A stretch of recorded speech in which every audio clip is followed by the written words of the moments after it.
आप सभी का स्वागत है कल परसों तक में। जी हाँ, आपने सही सुना, कल परसों तक। आप सभी के लिए कल परसों की सभी ताज़ा खबरों के साथ लाइक करना ना भूलें, शेयर करना ना भूलें, कमेंट करना ना भूलें और सब्सक्राइब करना तो हरगिज़ ना भूलें। तो चलिए शुरू करते हैं। तो दोस्तों, आज हम फिर से आपके लिए लेकर आए हैं देश दुनिया की तमाम ताज़ा बड़ी खबरें। सबसे पहली बड़ी खबर में आपको बताएंगे दोस्तों कि बिहार विधानसभा चुनाव को लेकर एमआईएम पार्टी ने जारी की उम्मीदवारों की पहली सूची। 25 प्रत्याशियों को दिया टिकट, 2 हिंदू भी हैं शामिल। अदन की खाड़ी में एलपीजी गैस ले जा रहे जहाज पर हूती विद्रोहियों ने किया मिसाइल से हमला, लगी भीषण आग, भारत के कई लोगों के लिए करोड़ों का नुकसान। बिहार विधानसभा चुनाव में बीजेपी के मंत्री गिरिराज सिंह ने मुसलमानों को बताया नमक हराम। बोले, मुसलमानों को हर चीज देते हैं मोदी, लेकिन भाजपा को वोट नहीं देते मुसलमान।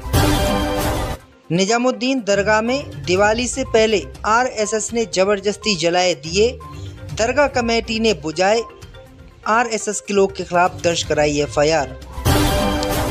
प्रेमानंद महाराज की सेहत के लिए मुसलमानों ने मांगी दुआ, पीरान कलियर दरगाह पर चादर चढ़ाकर कहा इंसानियत जिंदाबाद।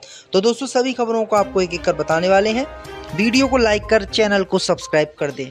इसी बीच बढ़ते दोस्तों अगली खबर की ओर। तो बिहार विधानसभा चुनाव में एमआईएम ने जारी की पहली सूची। 25 प्रत्याशियों को दिया टिकट, 2 गैर मुस्लिम। दोस्तों, आपको बता दें कि बिहार विधानसभा चुनाव को लेकर राजनीतिक हलचल तेज हो गई है। इसी कड़ी में असदुद्दीन ओवैसी की पार्टी एमआईएम ने भी अपने 25 उम्मीदवारों की पहली सूची जारी कर दी है। इस सूची में खास बात ये रही है कि पार्टी ने 2 हिंदुओं को भी टिकट दिया है, जो पार्टी की रणनीति और सामाजिक समावेश के संकेत में रूप में देखा जा रहा है। एमआईएम ने इसकी जानकारी अपने ट्विटर हैंडल पर दी है। दरअसल आपको बता दें कि 2020 के बिहार विधानसभा चुनाव में एमआईएम ने 5 सीटों पर जीत दर्ज की थी, लेकिन इस बार एमआईएम पार्टी ने 25 सीटों पर प्रत्याशी उतार दिए हैं। दूसरी तरफ बीजेपी ने एक भी मुस्लिम उम्मीदवार बिहार विधानसभा चुनाव में बीजेपी के टिकट से नहीं उतारा है, जबकि राजद ने भी मुस्लिम उम्मीदवार उतारे हैं, जेडीयू ने भी मुस्लिम उम्मीदवार उतारे हैं। इसी बीच पर तो दोस्तों अगली खबर की ओर। तो बिहार विधानसभा चुनाव में केंद्रीय मंत्री गिरिराज सिंह ने मुसलमानों को बताया नमक हराम। दोस्तों, आपको बता दें कि बिहार विधानसभा चुनाव के पहले चरण के लिए राजनीतिक दल प्रचार में जुटे हुए हैं और राज्य में ताबड़तोड़ रैलियां भी हो रही हैं। इस बीच केंद्रीय मंत्री और भाजपा के नेता गिरिराज सिंह ने एक ऐसा बयान मुसलमानों को लेकर दे दिया है जिस पर विवाद खड़ा हो गया है। दरअसल आपको बता दें कि गिरिराज एक चुनावी रैली को संबोधित कर रहे थे। इस दौरान उन्होंने मुसलमानों को नमक हराम बोल दिया। उन्होंने दावा किया कि मुसलमान मोदी सरकार की योजना का लाभ उठाते हैं, लेकिन भाजपा को वोट नहीं देते।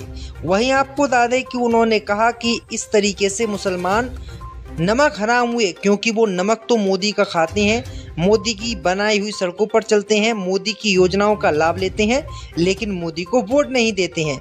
वहीं आपको बता दें कि उनके इस बयान का जबरदस्त देश में विरोध हो रहा है। लोग उन्हें नीच मानसिकता का बता रहे हैं। इस बीच पर तो दोस्तों अगली खबर की ओर। तो अदन की खाड़ी में एलपीजी ले जा रहे जहाज पर मिसाइल हमला। दोस्तों, आपको बता दें कि यमन के तट से लगभग 210 किलोमीटर पूर्व की ओर अदन की खाड़ी में एक जहाज पर अनजान मिसाइल से हमला हो गया है, जिससे जहाज में भीषण आग लग गई है। ब्रिटेन की सेना ने इसकी जानकारी दी है। एक रिपोर्ट के अनुसार चालक दल जहाज छोड़ने की तैयारी कर रहा था। ये घटना यमन के हूती विद्रोहियों द्वारा रेड सी कॉरिडोर में जहाजों पर हमलों की पृष्ठभूमि में हुई है। हालांकि अभी तक हूती विद्रोहियों ने इस हमले की जिम्मेदारी नहीं ली है। वहीं आपको बता दें कि जहाज के मालिक और ऑपरेटर दोनों ही भारत के हैं। दरअसल आपको बता दें कि लाल सागर में ये जहाज आने ही वाला था, उससे पहले ही इस पर हमला हो गया।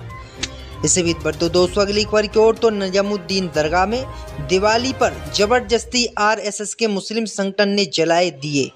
दोस्तों, आपको बता दें कि दिल्ली की मशहूर हजरत निजामुद्दीन औलिया की दरगाह में जश्न ए चरागाह को लेकर विवाद खड़ा हो गया है। निजामुद्दीन दरगाह कमेटी के पदाधिकारियों ने आरएसएस के मुस्लिम संगठन मुस्लिम राष्ट्रीय मंच के द्वारा जबरदस्ती निजामुद्दीन दरगाह में दीपावली के दिए जलाने का आरोप लगाया है। वहीं आपको बता दें कि इस बीच निजामुद्दीन दरगाह मैनेजमेंट कमेटी ने इस कार्यक्रम का जमकर विरोध किया और जो आरएसएस के संगठन ने निजामुद्दीन दरगाह में दिए जलाए, उन दियों को बुझा दिया। और इसके खिलाफ निजामुद्दीन थाने में एफआईआर दर्ज करवा दी। आरोप लगाया है कि जबरदस्ती मुसलमानों की दरगाह में आरएसएस के जो है इस संगठन ने जबरदस्ती दिए जलाए हैं, जिसकी जानकारी दरगाह कमेटी और दरगाह के लोगों को नहीं है। इससे बीच बढ़ते दोस्तों अगली खबर की ओर तो प्रेमानंद महाराज की सेहत के लिए मुसलमानों ने मांगी दुआ, पीरान कलियर दरगाह पर चादर चढ़ाकर किया शुक्र अदा। दोस्तों आपको बता दें कि वृंदावन के प्रसिद्ध संत प्रेमानंद महाराज इन दिनों स्वास्थ्य लाभ ले रहे हैं और उनकी सलामती के लिए राष्ट्र भर में दुआओं का सिलसिला जारी है। जहां एक और हिंदू भक्त मंदिरों में आरती और पूजा कर रहे हैं, तो वहीं दूसरी ओर मुस्लिम समुदाय के लोग दरगाहों में पहुंचकर उनके स्वस्थ होने की दुआ मांग रहे हैं। ये दृश्य उस साझा संस्कृति का प्रमाण है जिसमें इंसानियत सबसे ऊपर है। उत्तराखंड की मशहूर पीरान कलियर दरगाह साबिर पाक में मुस्लिम समाज के सैकड़ों लोगों ने संत प्रेमानंद महाराज की तस्वीर लेकर उनकी सलामती की दुआ मांगी।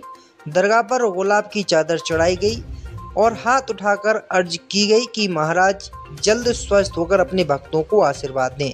इस मौके पर माहौल अद्भुत था, जहां एक तरफ आमीन की आवाज़ें गूंज रही थी तो दूसरी ओर प्रेम और सद्भाव का भाव भी छलक रहा था। संत प्रेमानंद महाराज की तबीयत बिगड़ने की खबर ने देश के करोड़ों भक्तों को चिंतित कर रखा है। हालांकि लगातार दुआओं का सिलसिला जारी है। वहीं आपको बता दें कि भारत में ये पहले ऐसे महाराज हैं, पहले ऐसे बाबा हैं जिनके लिए मुस्लिम समाज के लोग दुआ मांग रहे हैं। इससे भी बढ़ते दोस्तों अगली खबर की ओर तो अमेरिका के हमले के बाद अब फिर से परमाणु न्यूक्लियर पावर बनेगा ईरान, परमाणु बम बनाने का किया ऐलान। जी दोस्तों आपको बता दें कि अमेरिका इजराइल के द्वारा किए गए ईरान के परमाणु ठिकानों पर हमले के कुछ ही दिनों बाद अब ईरान ने फिर से परमाणु हथियार बनाने का ऐलान कर दिया है। ईरान ने आज इसका ऐलान किया है। ईरान ने शनिवार को घोषणा की है कि अब वो अपने परमाणु कार्यक्रम पर संयुक्त राष्ट्र के प्रतिबंधों से बंधा नहीं है। ये घोषणा संयुक्त राष्ट्र सुरक्षा परिषद के प्रस्ताव 2231 दिन की अवधि समाप्त होने के बाद की गई है। ये वही प्रस्ताव है जिसने 2015 के परमाणु समझौते को मंजूरी दी थी। प्रस्ताव की अवधि 18 अक्टूबर 2025 को आधिकारिक रूप से खत्म हो गई। इस अवधि के खत्म होने के बाद ही अब ईरान की तरफ से ये रिएक्शन सामने आया है। तो ये बड़ी अपडेट आई दोस्तों कि ईरान अब फिर से परमाणु हथियार बनाएगा। अब उसे कोई भी रोकने के लिए आगे नहीं आएगा। इसी बीच बढ़ते हैं दोस्तों अगली खबर की ओर तो लालू यादव के घर कुर्ता फाड़ कर लेटे राजद नेता, 2 करोड़ में टिकट देने का लगाया आरोप। दोस्तों आपको बता दें कि बिहार में विधानसभा चुनाव होने वाले हैं। जैसे जैसे चुनाव नजदीक आ रहे हैं वैसे वैसे सियासी बयानबाजियां भी बढ़ती दिख रही हैं। इस बीच मधुबन विधानसभा से राजद के पूर्व प्रत्याशी मदन शाह का एक वीडियो वायरल हो रहा है। वीडियो में शाह लालू प्रसाद यादव के घर के सामने फूट फूट कर रो रहे हैं। उन्होंने अपना कुर्ता तक फाड़ लिया है। शाह का आरोप है कि टिकट के लिए उनसे पैसे मांगे गए। मदन शाह ने राजद नेता तेजस्वी यादव के करीबी संजय यादव पर गंभीर आरोप लगाए हैं। उनका कहना है कि यादव ने उनसे 2.70 करोड़ रुपये मांगे। शाह का आरोप है कि संजय टिकट बेच रहे हैं। टिकट के बदले पैसे मांगे गए थे। पैसे देने से मैंने मना किया तो मेरा टिकट काट दिया। डॉक्टर संतोष कुशवाहा को दे दिया। बता दें कि संतोष कुशवाहा सीमांचल में जेडीयू के कद्दावर नेता थे जिन्होंने हाल ही में राजद का दामन थामा था। इसी बीच बढ़ते दोस्तों अगली खबर की ओर तो दिवाली पर जेल में बंद गरीब कैदियों के लिए गुड न्यूज, सुप्रीम कोर्ट ने छोड़ने का दिया आदेश। दोस्तों आपको बता दें कि राष्ट्रपति द्रौपदी मुर्मू ने करीब 3 साल पहले तत्कालीन चीफ जस्टिस के सामने मंच से कहा था कि जमानत राशि नहीं होने के कारण गरीब लोग बेल मिलने के बावजूद भी जेल में बंद हैं, उन लोगों को छोड़ा जाए। इसके बाद आज 3 साल बाद सुप्रीम कोर्ट ने इसको लेकर एक बड़ा अपडेट जारी कर दिया है और स्वतः संज्ञान लेते हुए दिवाली के त्योहारों पर एक अच्छी खबर की बात कही है। दरअसल आपको बता दें कि सुप्रीम कोर्ट ने एक यूनिक SOP तैयार कर ली है। देश की सबसे बड़ी अदालत ने निर्देश दिया है कि किसी अपराध के लिए गिरफ्तार और मुकदमे की सुनवाई के दौरान जेल में बंद कोई भी गरीब व्यक्ति अगर जमानत के लिए पैसे दे पाने में असमर्थ है तो सरकार उसकी रिहाई सुनिश्चित कराएगी और उसकी बेल के पैसे जमा करेगी और उनको छोड़ दिया जाएगा। तो ये बड़ी अपडेट आ रही है दोस्तों कि सुप्रीम कोर्ट ने ये बड़ी पहल दीपावली के मौके पर की है। इसी बीच बढ़ते हैं दोस्तों अगली खबर की ओर तो लालू यादव के घर कुर्ता फाड़ कर लेटे राजद नेता, 2 करोड़ में टिकट देने का लगाया आरोप। दोस्तों आपको बता दें कि बिहार में विधानसभा चुनाव होने वाले हैं। जैसे जैसे चुनाव नजदीक आ रहे हैं वैसे वैसे सियासी बयानबाजियां भी बढ़ती दिख रही हैं। इस बीच मधुबन विधानसभा से राजद के पूर्व प्रत्याशी मदन शाह का एक वीडियो वायरल हो रहा है। वीडियो में शाह लालू प्रसाद यादव के घर के सामने